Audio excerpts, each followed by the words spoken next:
They cut me off the guest list. I counterattacked, bought their dream venues, and dropped an ultimatum that left the Ashworths stunned and scrambling. My daughter called me at 9:47 on a Tuesday morning, her voice carrying that practiced sweetness she used when she needed something expensive. The same tone that had convinced me to buy her first car, pay for her college tuition, and cover the down payment on her apartment downtown. But today was different. Today, that sweetness had an edge to it. "Dad, I need to talk to you about the wedding," she said, the words coming out in a rush like she'd rehearsed them. "David and I have been discussing the guest list, and we've made some difficult decisions about keeping things intimate." I set down my coffee cup on the kitchen table I'd built with my own hands 30 years ago, the same table where she'd done homework as a child, where we'd shared countless breakfast conversations about her dreams and ambitions. Something cold settled in my chest. "Intimate," I repeated slowly. "How intimate are we talking about, sweetheart?" The pause stretched between us like a chasm opening in real time. In that silence, I could hear her breathing, could almost see her fidgeting with her engagement ring, the way she always did when she was nervous. "We've decided to limit it to immediate family only, just parents and siblings. You know how expensive venues are these days, and David's family has some specific expectations about the ceremony." David's family, the Ashworths, old money from the east side of town, the kind of people who summered in Martha's Vineyard and considered anyone who worked with their hands to be part of the service industry. I'd met them exactly twice, both times feeling like a specimen under glass. "Of course, I understand completely," I said, though my grip tightened on the phone. "So, when do I need to get fitted for my tux?" Another pause, this one longer, more uncomfortable. "Dad, that's what I'm trying to tell you. When I say immediate family, I mean David's parents, his sister, and my mom. We're keeping it very small, very exclusive." The words hit me like a physical blow. I stood up from my chair so quickly it scraped against the hardwood floor, the sound sharp and final in the morning quiet. "I'm not invited to your wedding." It wasn't a question. The reality was settling over me like winter fog, cold and all-encompassing. "It's not that we don't want you there," she said quickly, her voice rising with that familiar defensive tone. "It's just that David's family has certain traditions, certain expectations about the ceremony. They're very particular about maintaining the right atmosphere." The right atmosphere. I looked around my kitchen at the evidence of 40 years of hard work. The house I'd bought and renovated with my own sweat and determination. The life I'd built from nothing so my daughter could have every opportunity I'd never had. And what atmosphere would that be? Exactly. You know how you get sometimes, Dad. You're loud, you tell those construction stories. You don't always understand the social dynamics of these events. David's parents are sophisticated people. They went to Harvard. They know senators and judges. This wedding is important for David's career, and we can't have any disruptions. Disruptions. 34 years of raising her, of being there for every scraped knee, every broken heart, every moment of triumph and disappointment. And now I was a potential disruption. "I see," I said quietly, "and your mother agreed to this?" Mom understands the situation better than anyone. She knows how important this is for my future, for our future. Our future, not mine. Theirs. "Well then," I said, surprised by how steady my voice sounded. "I suppose that settles it." "Oh, Dad, thank you for understanding. I knew you'd see reason. We're still planning a small reception afterward, maybe just cake and champagne at David's parents' house. We'll make sure to save you some cake." Save me some cake! Like I was a neighbor who'd helped them move furniture, deserving of leftover dessert as payment for services rendered. "That's very thoughtful of you, sweetheart. I have to run now. David's picking me up for our venue walkthrough. We're looking at 3 different places today: the Grandview Manor, Riverside Gardens, and the historic Whitmore Estate. All absolutely gorgeous, but so expensive. Even with David's family contributing, it's going to be tight." After she hung up, I sat in the silence of my empty house, staring at the phone in my hand like it was evidence of a crime. Somewhere across town, my daughter was touring wedding venues with the man she'd chosen over her own father. Venues I'd never see her walk down the aisle in. Venues where I'd never give the father of the bride's speech I'd been mentally rehearsing since she turned 16. But as I sat there, something began to shift inside me. The hurt was still there, sharp and immediate. But underneath it, something else was growing. Something harder and more focused. I opened my laptop and typed the names she'd mentioned into a search engine. Grandview Manor appeared first, an elegant estate with sweeping gardens and a ballroom that could hold 200 guests. The website showed happy couples dancing under crystal chandeliers, families celebrating in rooms that screamed old money and established tradition.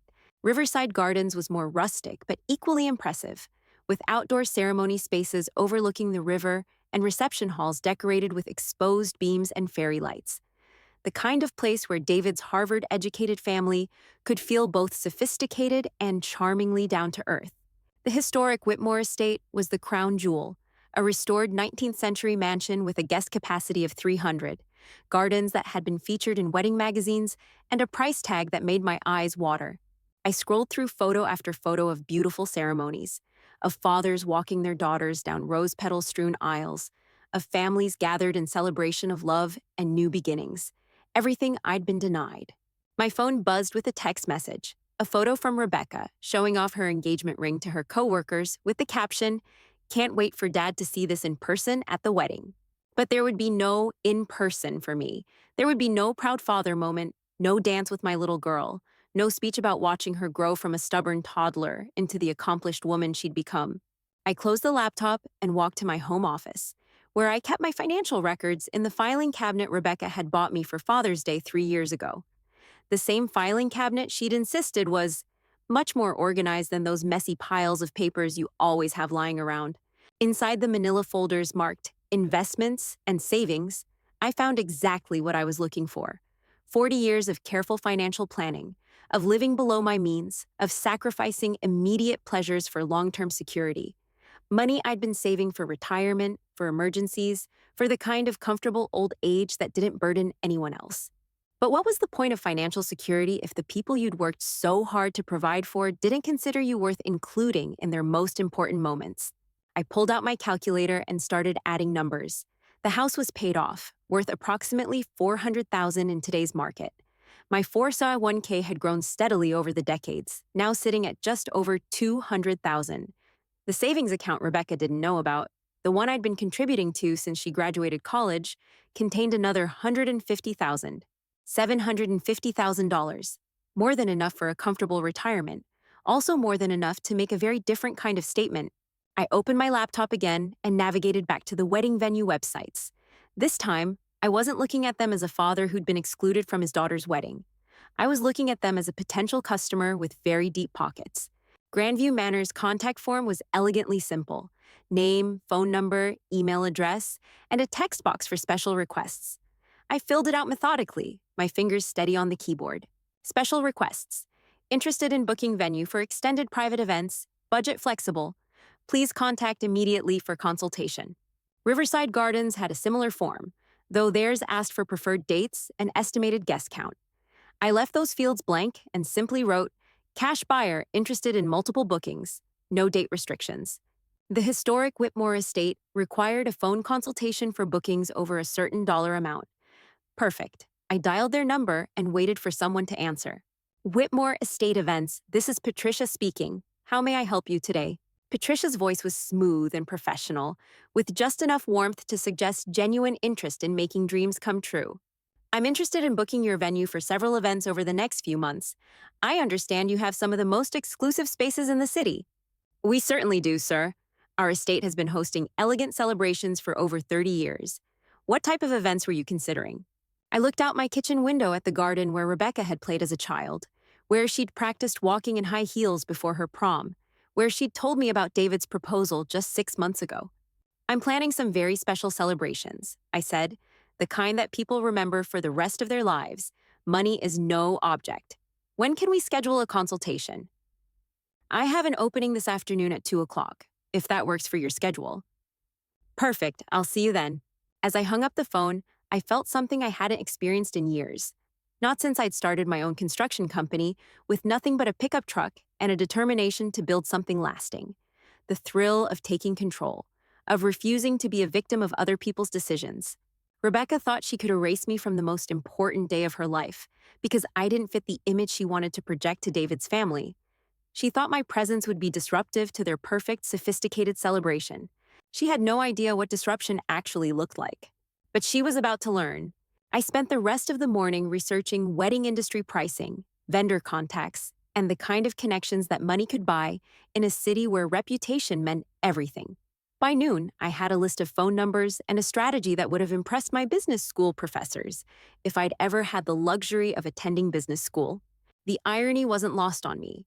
Rebecca had spent her entire life benefiting from my lack of formal education, from the fact that I'd chosen work over college so I could provide for her mother and her. Now, that same work ethic, that same strategic thinking that had built our comfortable life, was about to be turned in a very different direction.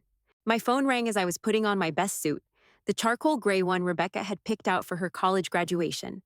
The caller ID showed a number I didn't recognize. Mr. Thompson, this is Marcus Webb from Grandview Manor. I received your inquiry about private events, and I have to say your timing is quite interesting. I straightened my tie in the hallway mirror, the same mirror where Rebecca had practiced her wedding poses just last month, when she thought I wasn't watching. Interesting how, Mr. Webb? Well, we've actually had some last-minute availability open up. A high-profile wedding scheduled for next month just increased their guest requirements beyond our capacity. They're looking for a larger venue now. The pieces were falling into place faster than I'd anticipated. What date are we talking about? June 15th. It's a Saturday, premium pricing, but if you're serious about multiple bookings, we might be able to work something out. June 15th, Rebecca's wedding date. The day I was supposed to be sitting at home, excluded from my daughter's happiness while David's family celebrated their perfect, disruption-free ceremony. I'm very serious, Mr. Webb. In fact, I'd like to discuss exclusive arrangements for that entire weekend. Money, as I mentioned, is not a concern. The drive to Grandview Manor took me through the part of town where Rebecca had grown up, past her old elementary school, and the park where I taught her to ride a bicycle. Again, every familiar landmark felt different now, like I was seeing my own life through someone else's eyes. The manor itself was even more impressive in person than it had appeared online. Sweeping driveways lined with mature oak trees, gardens that looked like they'd been designed by artists rather than landscapers, and a main building that managed to be both grand and welcoming.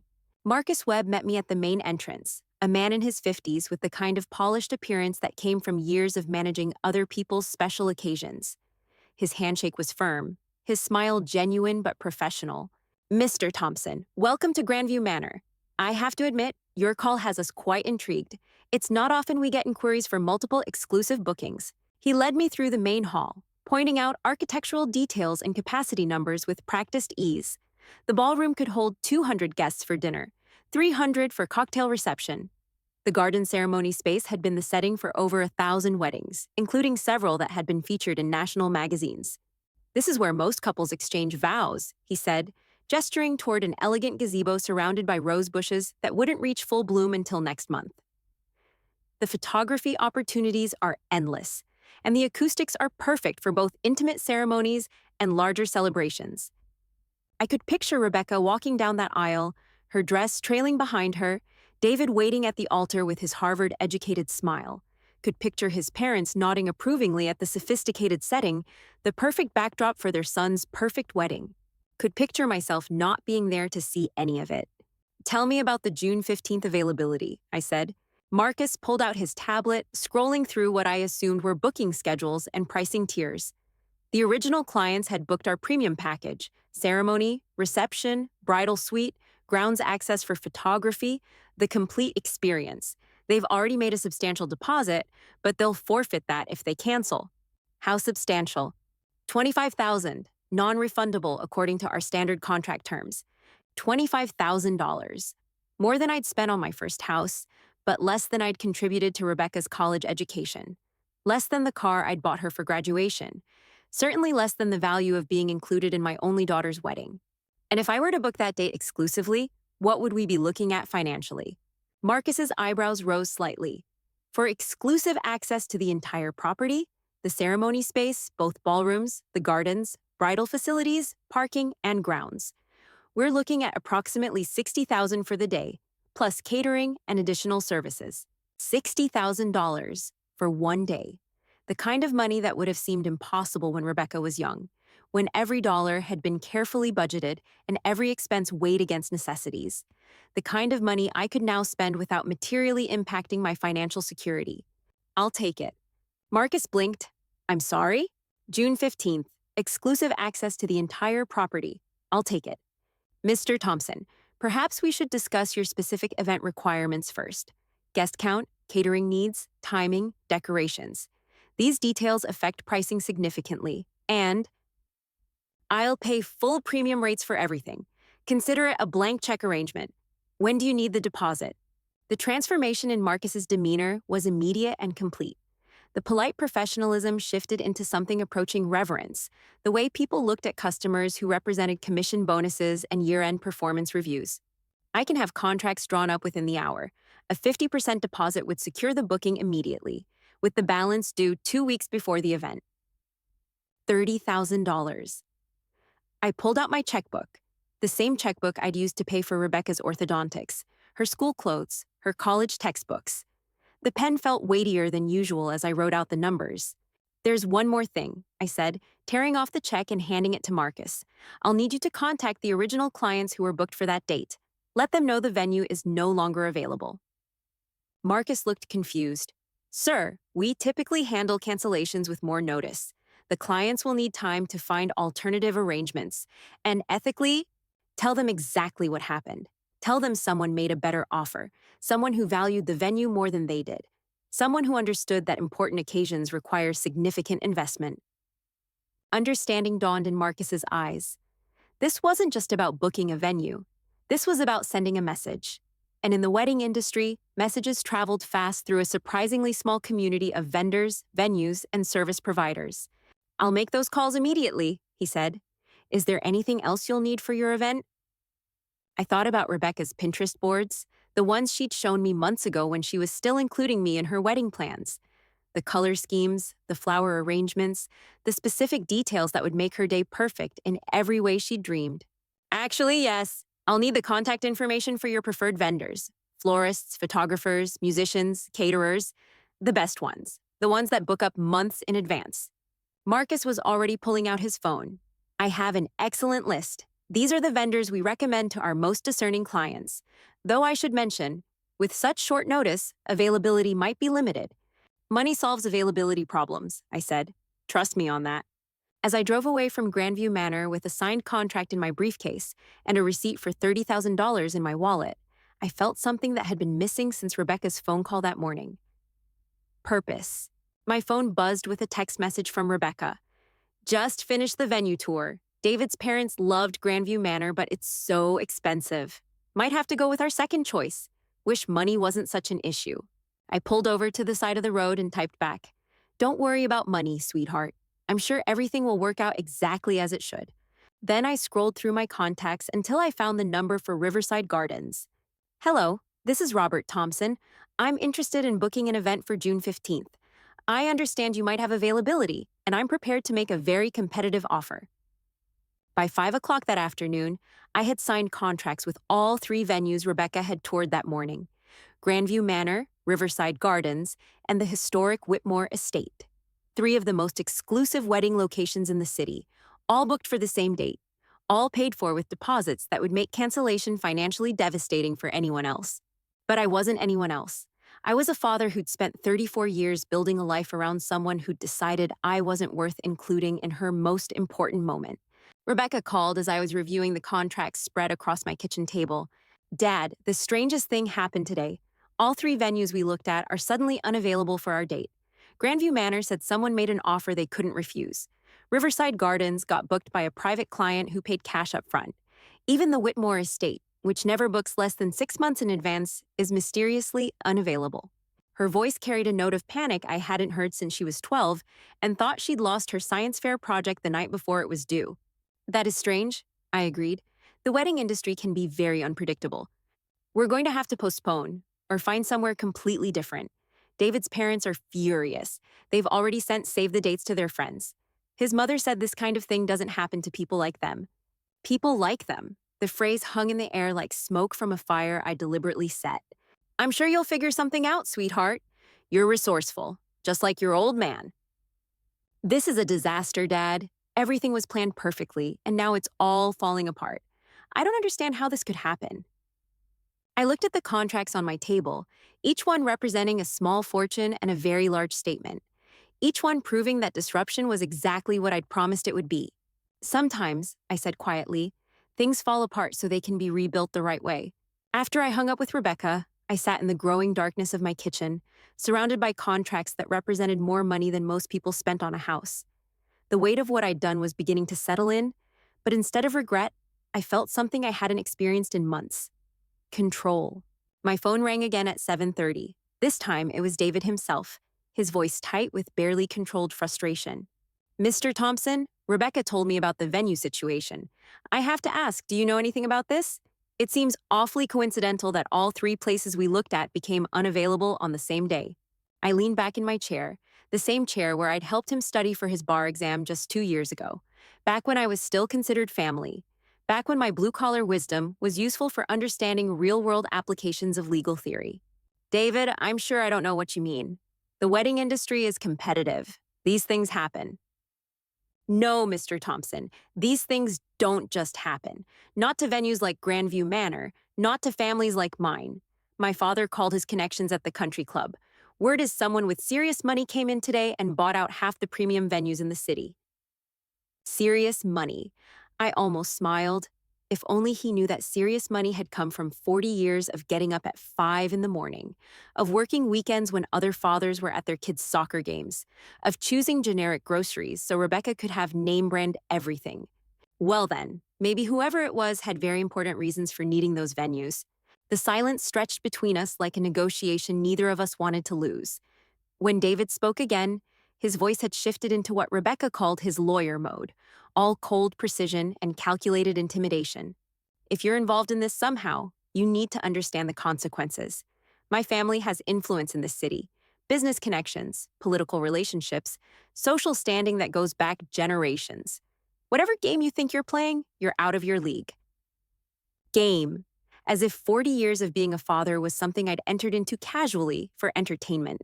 As if raising his fiancée from a stubborn toddler into the accomplished woman he claimed to love was some kind of hobby I'd picked up. "David, I appreciate the warning, but I think you might be overestimating your family's influence and underestimating mine." "Your influence? You're a construction worker." The dismissal was so casual, so automatic, that I wondered how many times he'd said it. How many conversations with Rebecca had included that phrase, spoken with the same tone someone might use to describe a service they no longer needed. "I was a construction worker," I corrected quietly.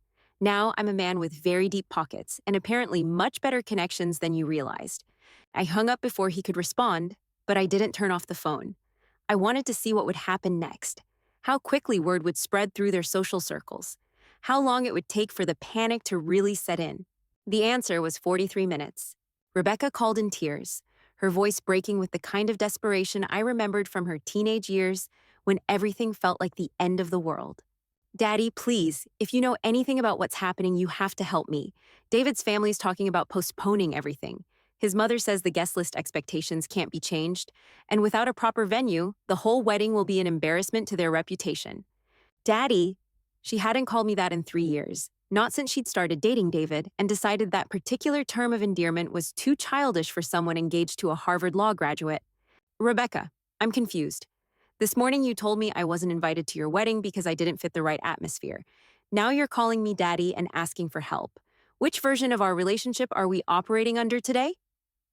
Her crying intensified, the kind of sobbing that used to break my heart when she was small and had scraped her knee or lost a favorite toy, the kind that had made me move mountains to fix whatever was wrong in her world.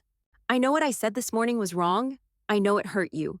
But you have to understand the pressure I'm under. David's parents have expectations, and his career depends on making the right impression. I thought maybe if we just had a small ceremony, we could avoid any complications." Complications. Yesterday, I was a disruption. Today, I was a complication. Tomorrow, if this continued, I might actually become her father again. "And what exactly did you think would complicate your perfect wedding, sweetheart?" The pause told me everything I needed to know. She was calculating how much truth she could afford to tell, how much honesty the situation required. David's mother said that having working-class family at the ceremony might send the wrong message to their social circle. She said it was nothing personal against you, just that appearances matter in their world. Their world. Not her world, not our world. Their world, where fathers who'd sacrificed everything for their daughters weren't welcome at the celebrations their sacrifices had made possible. "I see, and you agreed with this assessment? I thought maybe it would be easier for everyone if we kept things simple. But now everything's falling apart, and I don't know what to do. I walked to my home office and opened the file cabinet where I kept Rebecca's childhood mementos. Report cards where teachers had written comments about her intelligence and determination, photos from school plays where she'd insisted I sit in the front row, Father's Day cards made from construction paper and glue, with messages written in crayon. My daddy is the best daddy in the world because he works hard to take care of me. Rebecca, let me ask you something. Do you remember when you were 8 years old and you wanted to join the traveling soccer team? Dad, this isn't the time for. Do you remember what that cost? The registration fees, the equipment, the travel expenses for tournaments in other cities? Her crying quieted slightly. I remember you working extra jobs to pay for it. I worked construction during the day and cleaned office buildings at night for 6 months, so you could play soccer with the kids whose parents could afford it without thinking twice. Do you remember what you told me after your first tournament victory? Silence. You said, Daddy, I'm so glad you're my dad because you never let me down. I closed the file cabinet and returned to the kitchen. I never let you down, Rebecca. Not once in 34 years. But this morning, you let me down in a way I didn't think was possible. I'm sorry, she whispered. I'm so sorry, Daddy. Please help me fix this. I looked at the contracts spread across my table. 3 venues that would sit empty on June 15th unless I decided otherwise. 3 opportunities to teach lessons about family loyalty, about respect, about the consequences of treating people like they were disposable. I might be able to make some phone calls, I said finally. I might be able to help you find a venue for your wedding.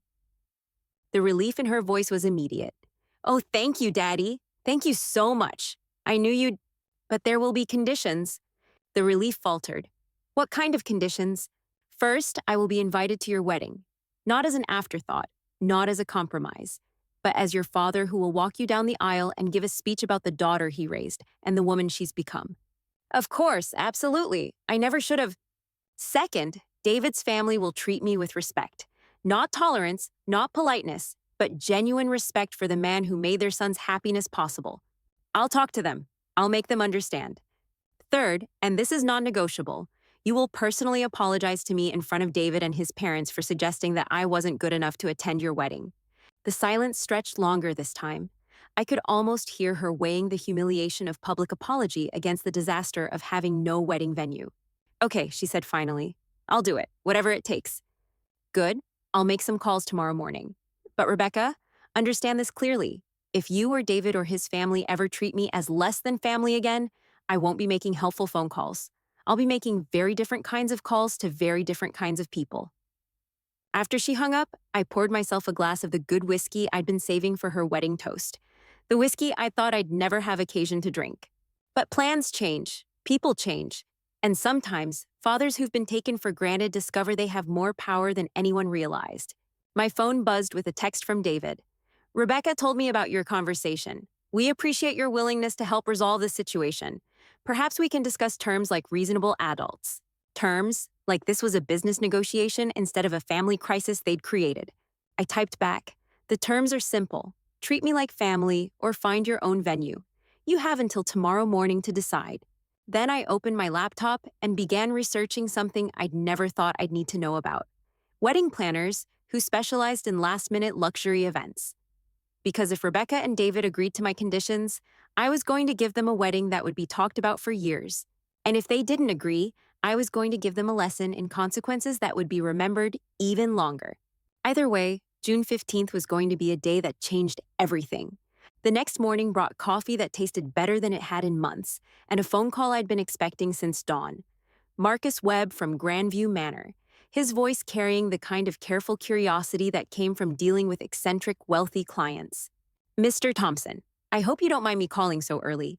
I wanted to follow up on yesterday's booking and discuss some unusual requests I've been receiving. I settled into my chair with my coffee, watching the sunrise paint the sky the same colors Rebecca had chosen for her wedding flowers. What kind of requests, Marcus? Well, I've had 3 separate calls this morning from people claiming to represent your daughter. They're asking about the availability of our June 15th booking, suggesting there might be some family arrangement that could allow them to use the venue. Family arrangement. Even in crisis, they couldn't bring themselves to say the words, her father owns the venue booking because we excluded him from the wedding. And what did you tell them? Exactly what our contract specifies. The venue is exclusively booked to Robert Thompson for June 15th, and any changes to that arrangement would need to come directly from you. Perfect. Let them scramble. Let them make phone calls and pull whatever strings they thought they had. Let them discover that all their connections and social influence meant nothing when faced with someone who'd simply outspent them. Marcus, I may have some updates to the booking arrangements later today. Can you keep the afternoon open for a possible consultation? Of course, Mr. Thompson. Given the size of your deposit, we're available whenever you need us. The size of my deposit. $30,000 that I'd earned one overtime shift at a time, one carefully budgeted year at a time. Money that represented decades of choosing practicality over luxury so my daughter could have choices I'd never had. My phone rang again before I'd finished my coffee. This time it was a number I didn't recognize, but the voice was unmistakably familiar. Mr. Thompson, this is Catherine Ashworth, David's mother. I believe we need to have a conversation. Catherine, the woman who'd shaken my hand exactly twice in the 3 years Rebecca and David had been together, both times with the kind of smile that suggested she was being photographed for a charity newsletter. The woman who'd made it clear that my presence at family gatherings was tolerated rather than welcomed. Good morning, Catherine. What can I do for you? I think you know exactly why I'm calling.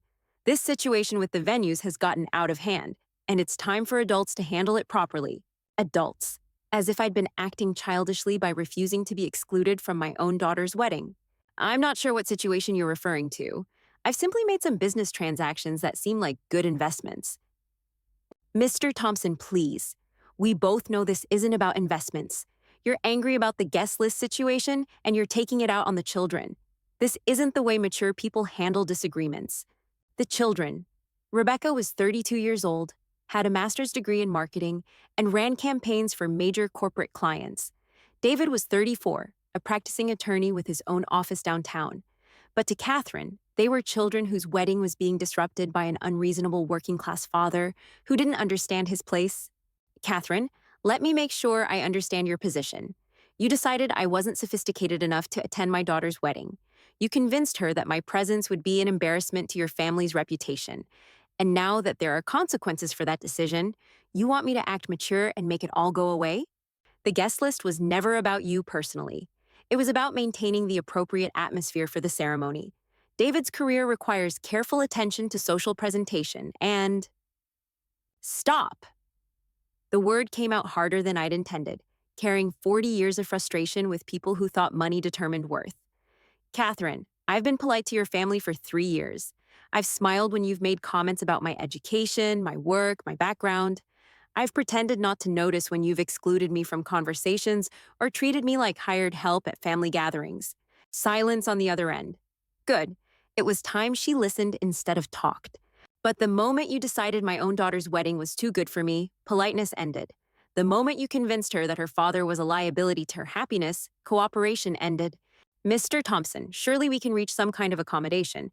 David's family has significant resources. If this is about money, this isn't about money, Catherine.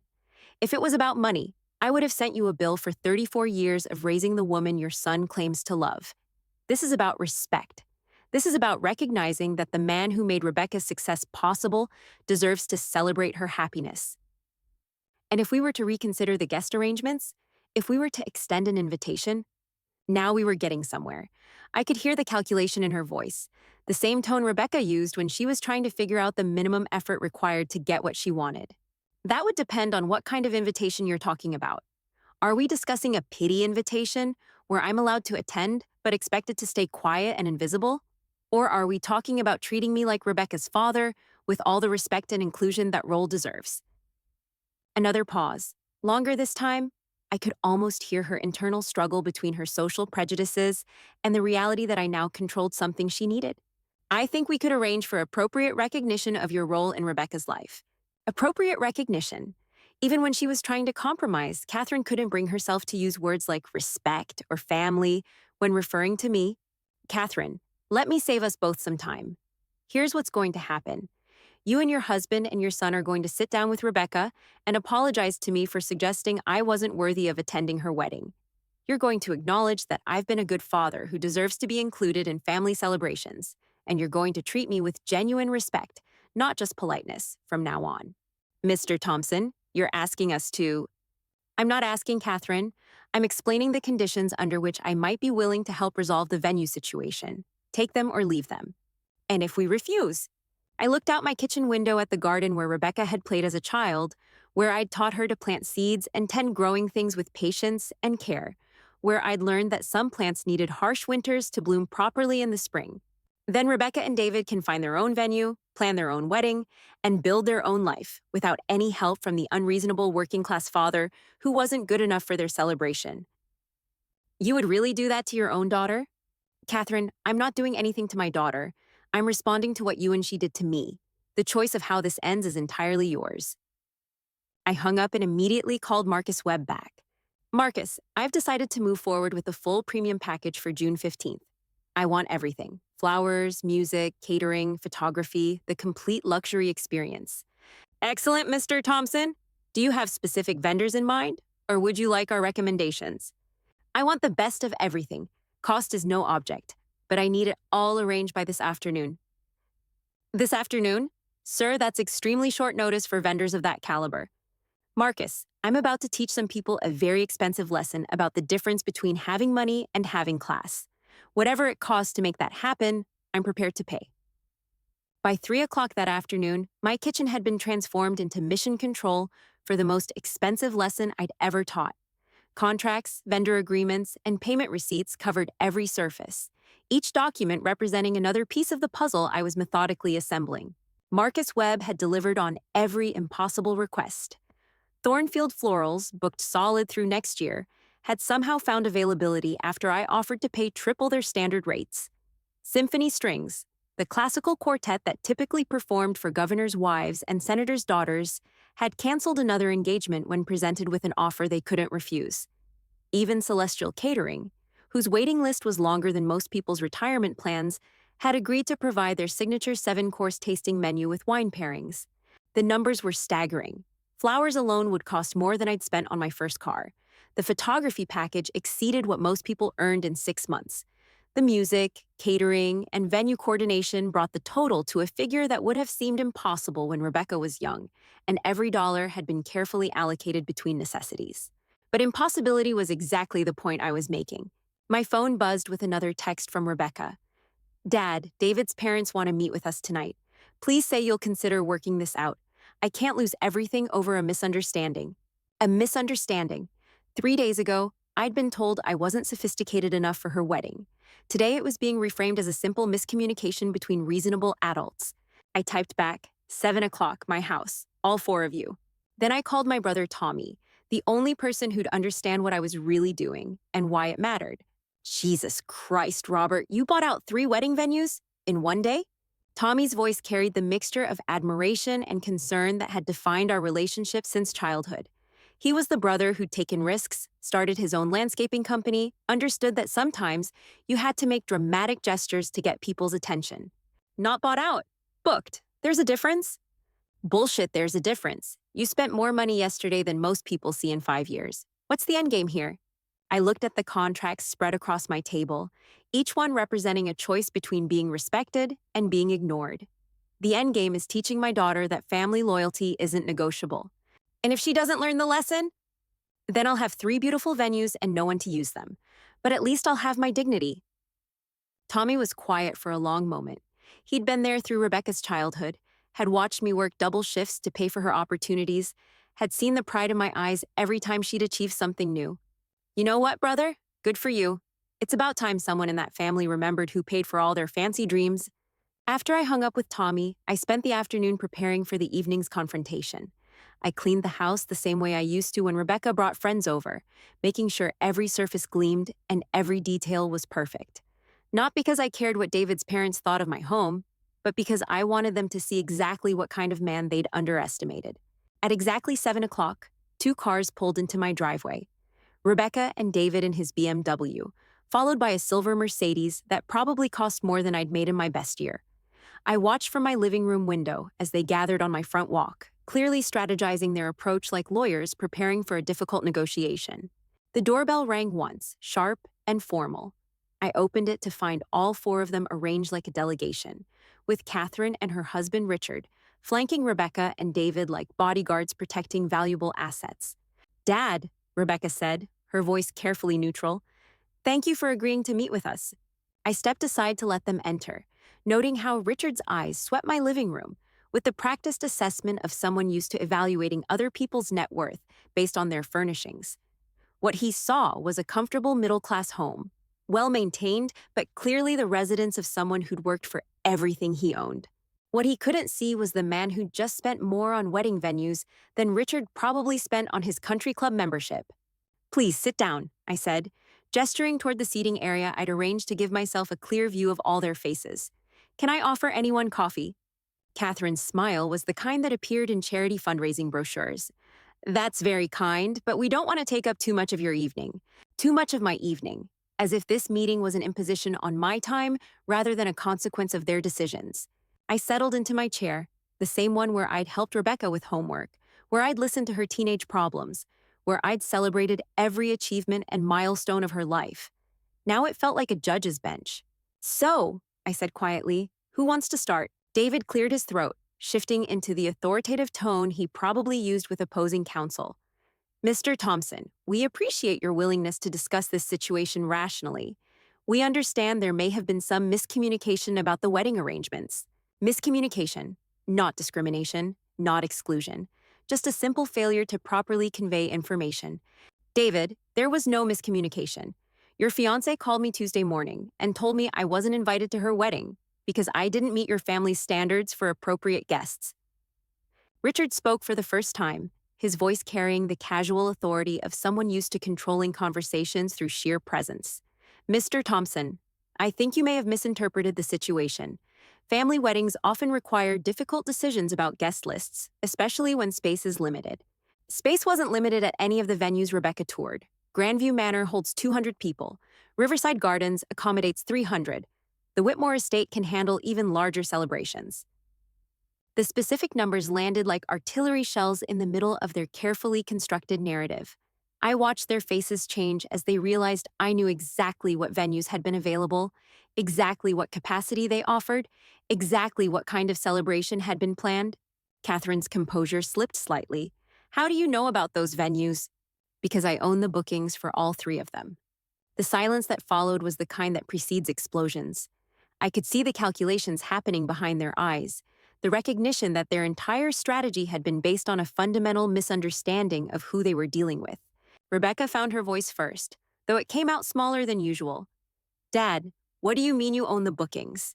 I mean that yesterday, after learning I wasn't good enough to attend your wedding, I drove to all three venues you toured and paid cash deposits to secure them for June 15th. Grandview Manor, Riverside Gardens, and the historic Whitmore estate are all exclusively booked under my name. David's legal training kicked in, his voice sharpening with accusation. That's interference with business relations? Possibly harassment? I can just what, David? Spend my own money on legal business transactions? Book venues that were available for rent? Exercise the same economic freedom your family takes for granted? Richard leaned forward, his tone shifting to something that might have been intimidating if I hadn't just spent $60,000 proving I was beyond intimidation. Mr. Thompson, you're clearly upset about a family disagreement, but this kind of behavior is unacceptable. My son and his fiancée deserve to have their wedding without this kind of manipulation. Manipulation. The word hung in the air like smoke from a fire I deliberately set. Richard, let me tell you about manipulation. Manipulation is convincing a daughter that her father isn't sophisticated enough for her wedding. Manipulation is using social pressure to exclude someone who spent 34 years sacrificing for your son's happiness.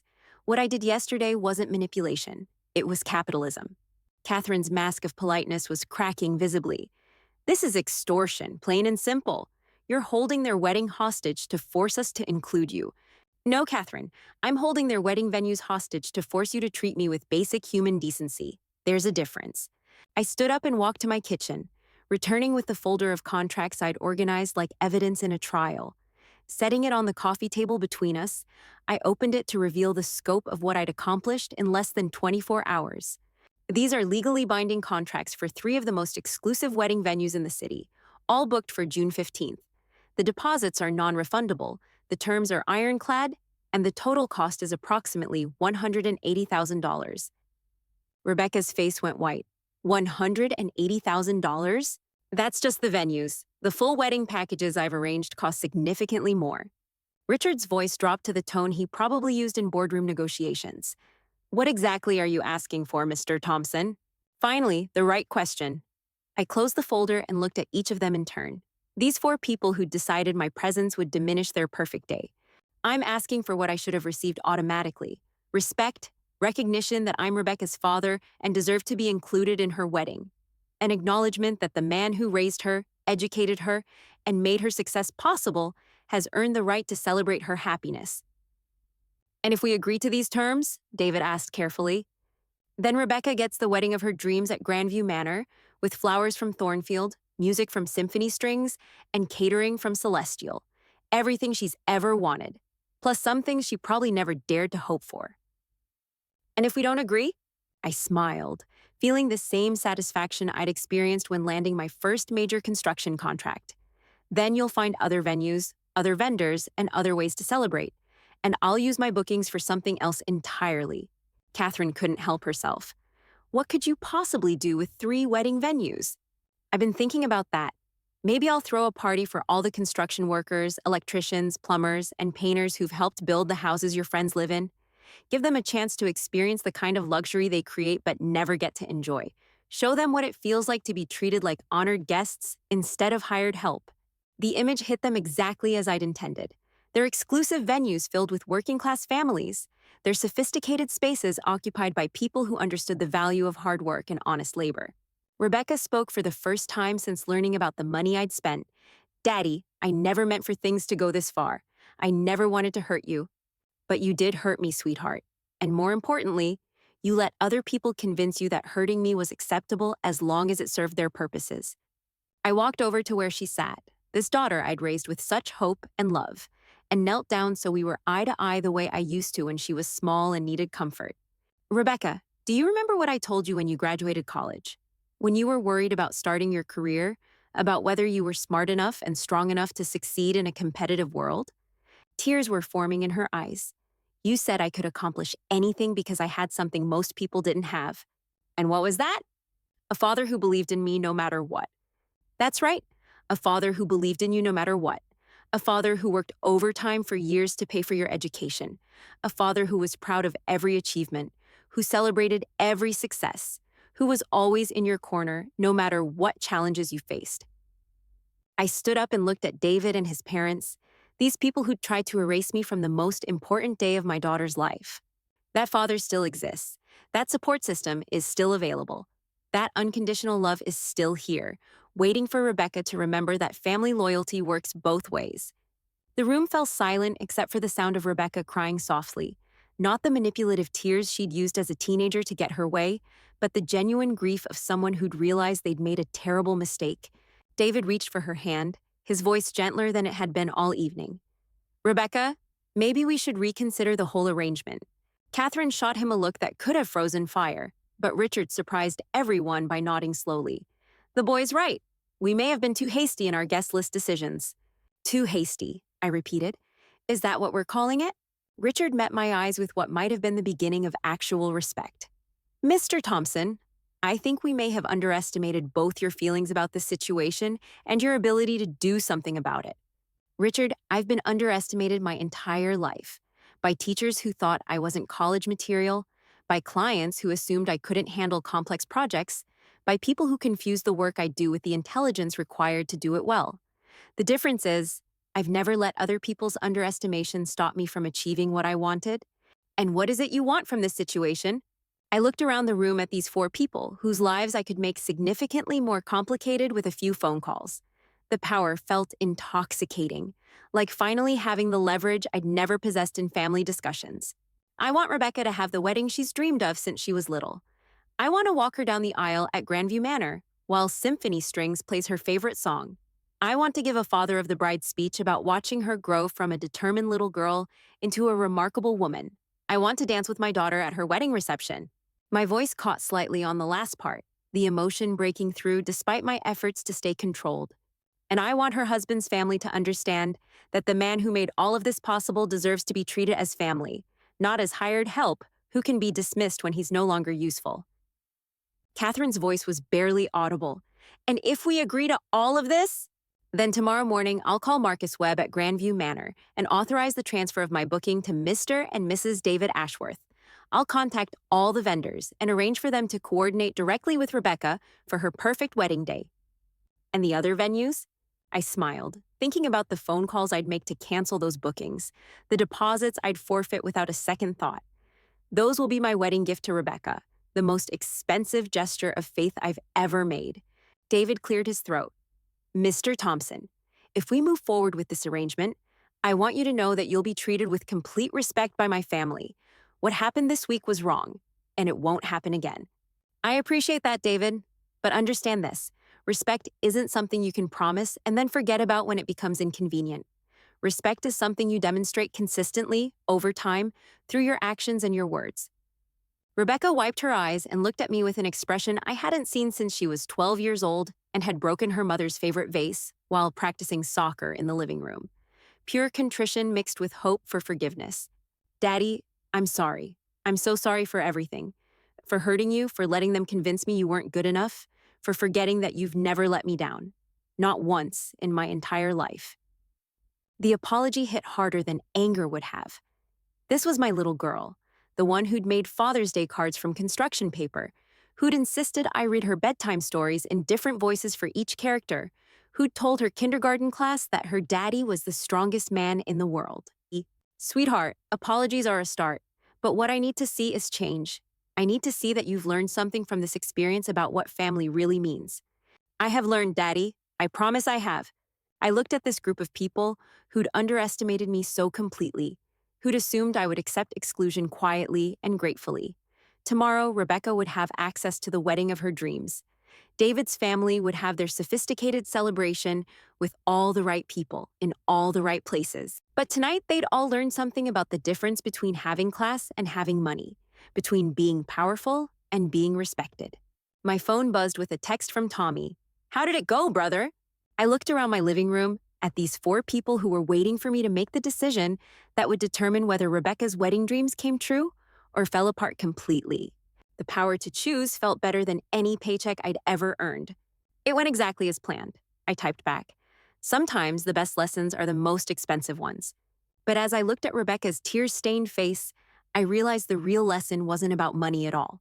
It was about understanding that love without respect is just exploitation with better intentions. And that was a lesson worth every penny I'd spent to teach it. The choice of what happened next was mine to make. And for the first time in years, I was exactly where I belonged, in complete control of my own story.